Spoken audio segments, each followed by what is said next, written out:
అవక్క కొత్త కారెట్లా పేరు వచ్చిందా మీ ఇంట్లో అందరిది? మొన్న కొత్త కారెట్ మీద సన్నబియ్యం తీసుకుర్రా, కారెట్ వచ్చినట్టు అవపడుతుంది కానీ అందులో మా ఓని పేరే లేదక్క. ఆ వదినే కొత్త రేషన్ కారెట్లు ఎప్పుడు ఇస్తారట? ఇప్పటికి 3 మాటల దరఖాస్తు పెట్టుకున్నాం వదినే, ఇంతవరకు ఏ ముచ్చట అన్నది తెలుస్తలేదు. అనిగో గిట్నే నడుస్తుండే నిన్న మొన్నటి దాకా రేషన్ కారెట్ల ముచ్చట. ఇక ఇప్పటి సంది ఆ డౌట్లు అనుమానాలు ఏముండవు కావచ్చు, ఎందుకంటే కొత్త కారెట్లు వంచుడు సురు చేసిరు కదా సర్కారు వాళ్ళు నిన్ననే. నిన్న సూర్యాపేట జిల్లా తుంగతుర్తి నియోజకవర్గ కేంద్రంలో కొత్త రేషన్ కార్డుల పంపిణీ ప్రోగ్రాం పెట్టిరు కదా సర్కారోళ్ళు. పండుగ లెక్కనే చేసిరు అనుకో రాదు. ఇగో తెలంగాణ పబ్లిక్ ఇవ్వబోతున్న కొత్త రేషన్ కార్డులు గిట్లు ఉండబోతున్నాయట. ఎడమ చేతికు సీఎం సార్ ఫోటోవా, కుడి బాజుకు మంత్రి సార్ ఫోటోవా, తెలంగాణ ప్రభుత్వం food security card, ration card number, కుటుంబ యజమాని పేరు, రేషన్ షాపు నెంబర్ గిన ఉంటాయి. ఇక కుటుంబ యజమాని అంటే లేడీసే ఉంటారు. ఇక కతిమ కుటుంబ సభ్యుల పేర్లు వెనకమర పెడతారో కిందనే ఉంటాయో బార్ కోడ్లు గిన పెడతారు కావచ్చు, స్మార్ట్ కార్డ్ కదా. ఇక తెలంగాణ సర్కార్ అంతా తుంగతుర్తి సభ స్టేజ్ మీదనే ఉన్నట్టు అనిపించింది వచ్చిన వాళ్ళందరినీ చూస్తే. ముఖ్యమంత్రి కాడికి వెళ్ళి మంత్రివర్గం, ఎమ్మెల్యేలు, ఎమ్మెల్సీలు అంతా చిర్రు.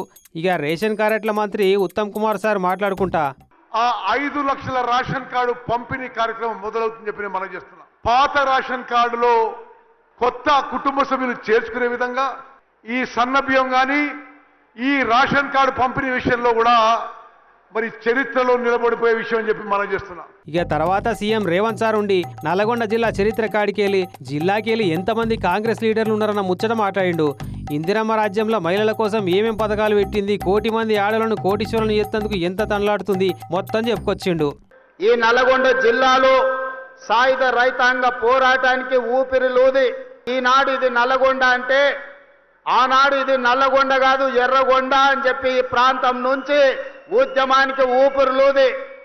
భూమి కోసం, భుక్తి కోసం, విముక్తి కోసం సాయుధ రైతాంగ పోరాటాన్ని నిర్మించి నిజాము నవాబుల నుంచి, రజాకర్ల నుంచి విముక్తి కలిగించిన గడ్డ ఏది అంటే అది నల్లగొండ గడ్డ, తుంగతుర్తి ప్రాంతం అని చెప్పి ఈరోజు మనం చెప్పుకోక తప్పదు. ఇక వట్టిగా కొత్త కార్యట్ల ముచ్చట్లు, కాంగ్రెస్ ముచ్చట్లే మాట్లాడితే సరిపోదు కదా. అపోజిషన్ పార్టీలను కూడా గట్టిగానే అరుచుకుండు. కాళేశ్వరం కూలేశ్వరం అయిందని, ఇదివరకు మా కాంగ్రెస్ పార్టీ అయంలో కట్టినాయి ఎంత గట్టిగా ఉన్నాయి, మీ కట్టడాలు ఎట్టున్నాయో నాగార్జున సాగర్ కట్ట మీద కూర్చొని మాట్లాడదామని కారు పార్టీని దెప్పేసిండు. జిల్లాలో ఉన్న అపోజిషన్ పార్టీ లీడర్ మీద ఇండైరెక్ట్ గా గిట్ల పనిచేసిండు. తెలంగాణ ధనాన్ని దోసుకుని ఇవాళ 3 అడుగులైన ఆనాడు ఎట్లుండే ఈనాడు ఎట్లున్నాడో మీరు ఒక్కసారి ఆలోచన చెయ్యండి. ఆనాడు గంజి కష్టం ఉన్న 3 అడుగులైనా ఇవాళ బెంజ్ కార్లలో తిరుగుతుండే ఎక్కడి నుంచి వచ్చినాయో మీరు ఒక్కసారి ఆలోచన చేయండి. అధికారం పోయిన కాడికెళ్ళి ఎప్పుడెప్పుడు మళ్ళా ఛాన్స్ దొరుకుతుందా అని ఎదురు చూస్తున్నారట కారు పార్టీ వాళ్ళు. అందుకే ఇవాళ ఎవరు ఎట్లున్నా 10 ఏళ్ళు మనం ఉంటాం. నేను ఈ వేదిక మీద నుంచి ఒక్క మాట స్పష్టంగా చెప్పదలుచుకున్నా.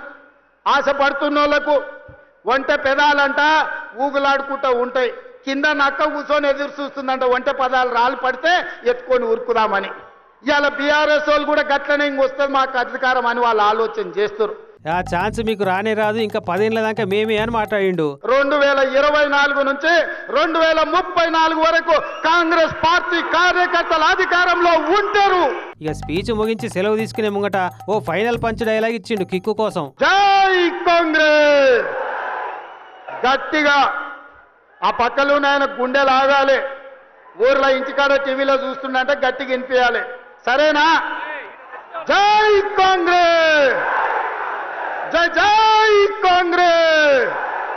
ఇక అట్లా స్పీచ్ ఒడిచినాక ఓ 10 గల మంది లబ్ధిదారులకు కొత్త రేషన్ కార్డుల మోడల్ కార్డులు పంచిపెట్టి ప్రోగ్రాం ఒడిపించారు. మొత్తానికైతే బ్యాటింగ్ కు దిగే ముంగట బ్యాట్స్మెన్లు వామప్ చేసినట్టు తెలంగాణ అస్తం పార్టీ సర్కారోళ్ళు గట్టిగానే వామప్ అవుతున్నారు కదా, లోకల్ ఓట్ల ముంగట అనుకుంటున్నారు జనాలు.